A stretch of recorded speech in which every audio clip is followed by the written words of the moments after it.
Hello, everyone, and welcome back to US Podcast. I'm Sarah. And I'm Mike. We are so happy to be here with you today. It's always a joy to share our English tips. Yes, Mike, it really is.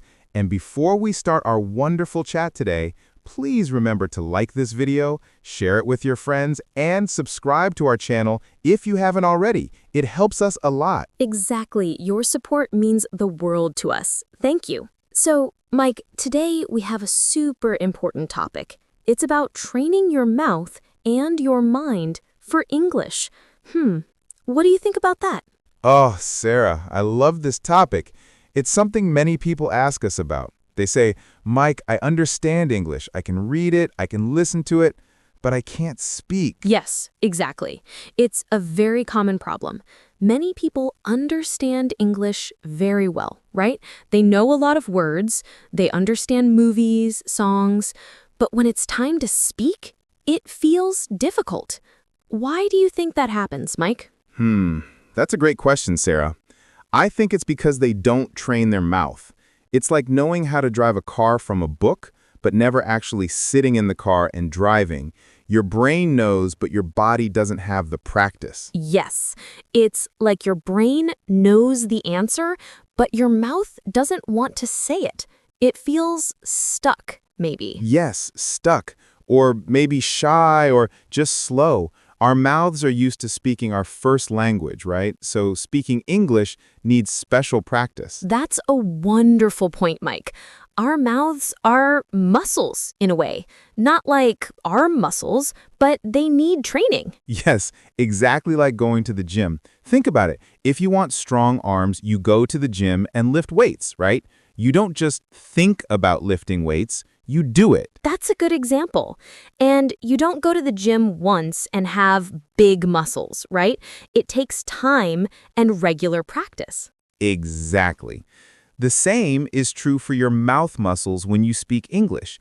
You need to train them to make the sounds, to make the words flow naturally.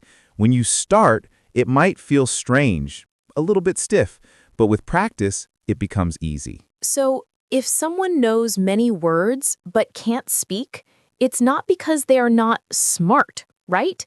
It's because their mouth simply hasn't had enough practice. It's a physical thing almost. Yes, it is. It's not about intelligence, it's about muscle memory. Your mouth needs to remember how to form the English sounds. It's about making the sounds natural for your mouth. Wow, that makes so much sense. So, what's a good way to start this mouth training, Mike? Any special techniques? Oh, absolutely, Sarah. One of my favorite techniques and a very effective one is called shadowing. Have you heard of it? Shadowing. I think I know what it is. Is it like following a shadow? Yes. In a way, it's like being a shadow of the speaker. Here's how it works.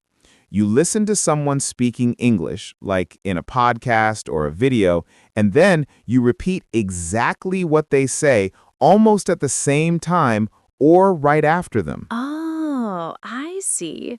So you listen and repeat almost like an echo. Yes, exactly. You try to copy their pronunciation, their intonation, their rhythm. It's like you were an actor trying to sound exactly like the person speaking. You don't just say the words, you try to feel them too. That sounds like a lot of fun, actually.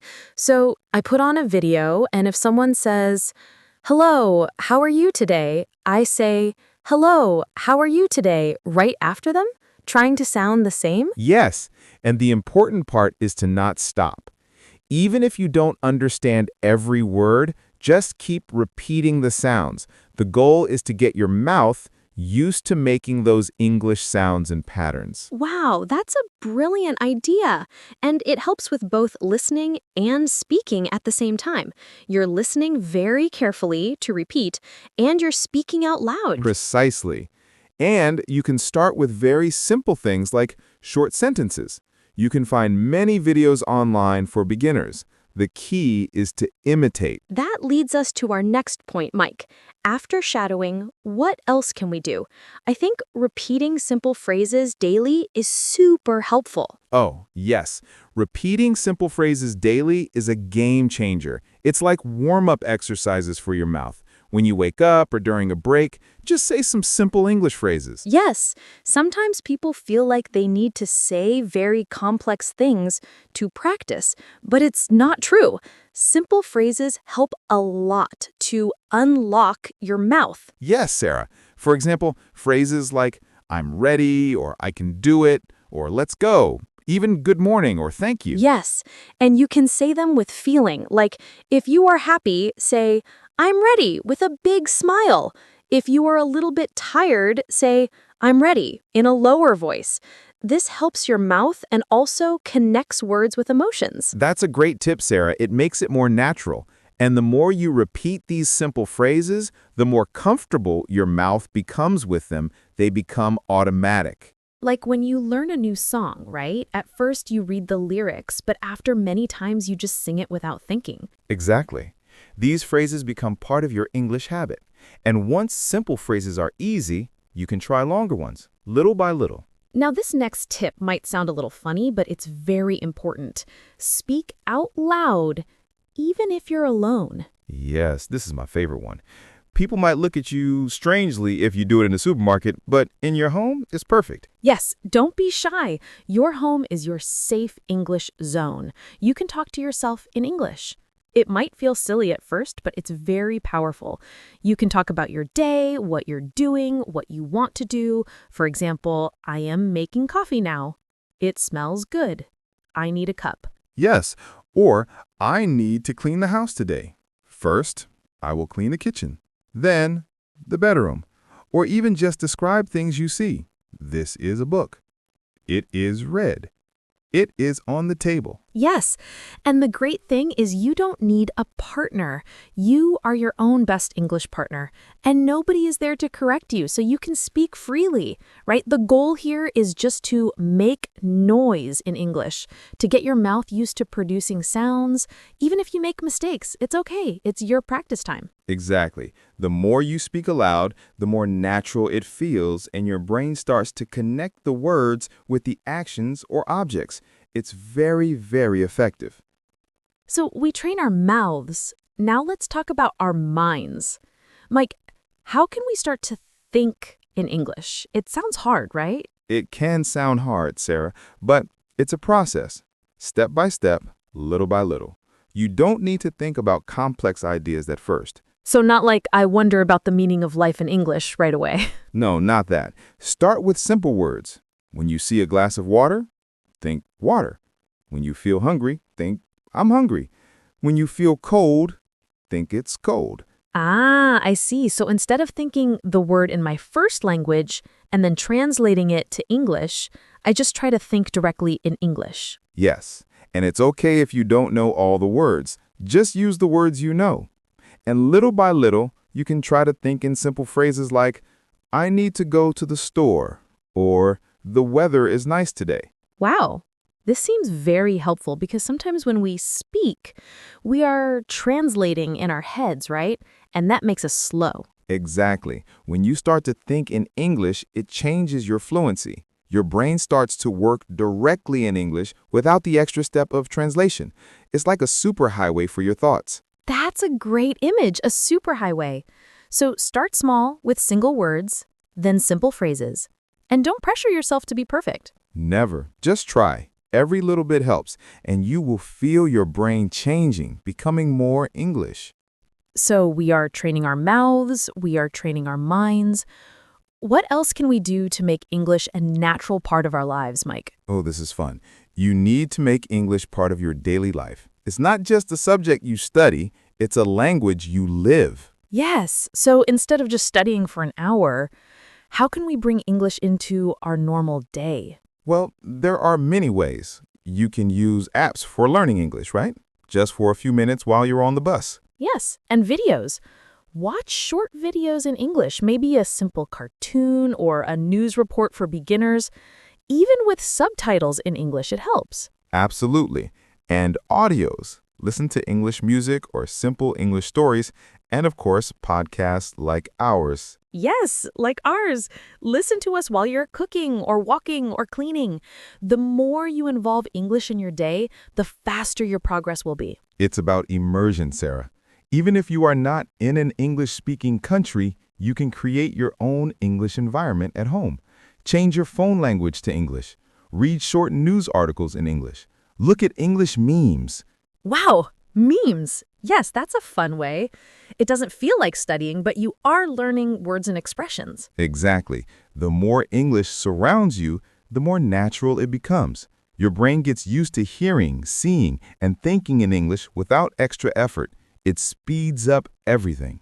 Mike, this next point is so important for all types of learning, but especially for English. It's about consistency. Ah, yes. Stay consistent. This is key. Many people think they need to study for 2 hours every day, but that's not always possible, right? And then they get tired and they stop. But what if we do just a little bit every day? That's the secret. 5 minutes a day is powerful. Seriously. Training every day, even for a short time, is much, much better than studying a lot only once in a while. Yes, it's like the gym example again.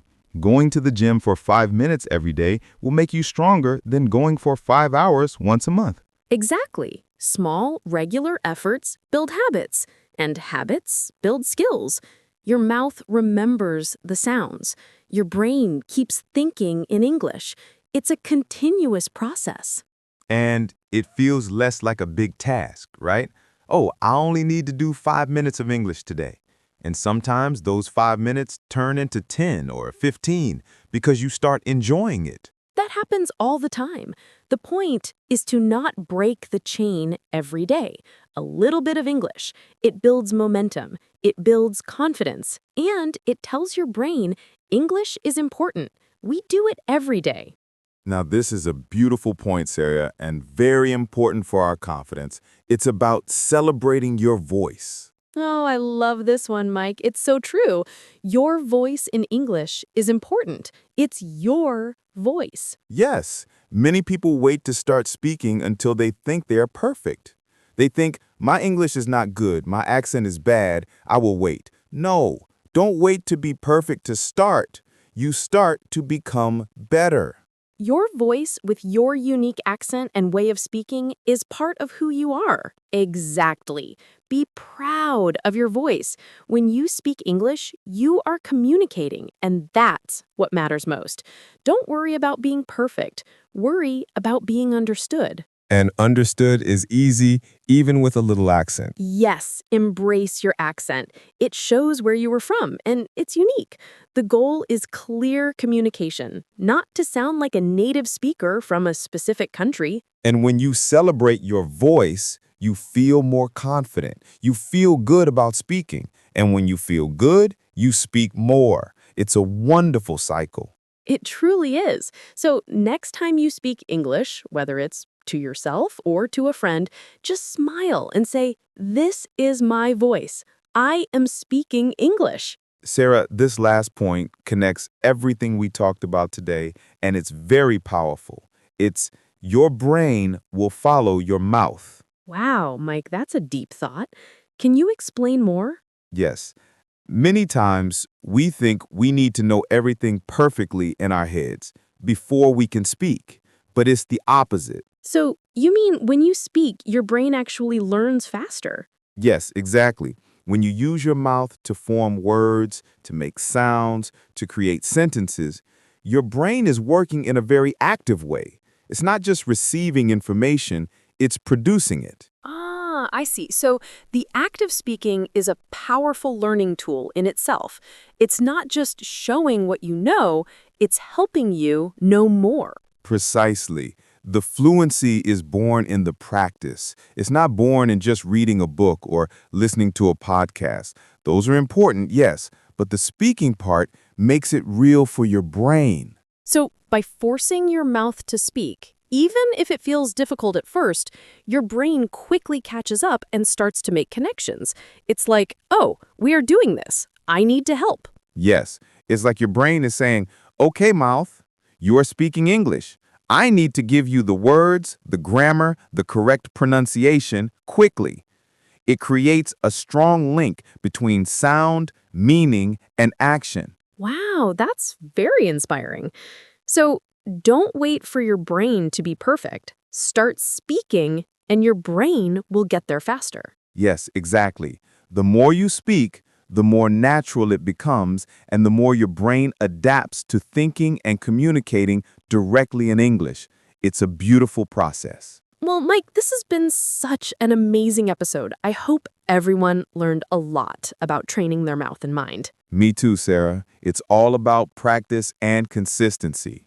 You can do it. Yes, you can. And remember, everyone, please subscribe to Mr. English channel if you haven't yet, and share this episode with your friends who are learning English. It can help them a lot. And also, leave us a comment below. Tell us what is one simple English phrase you will start repeating daily. We want to know. Yes, we love reading your comments.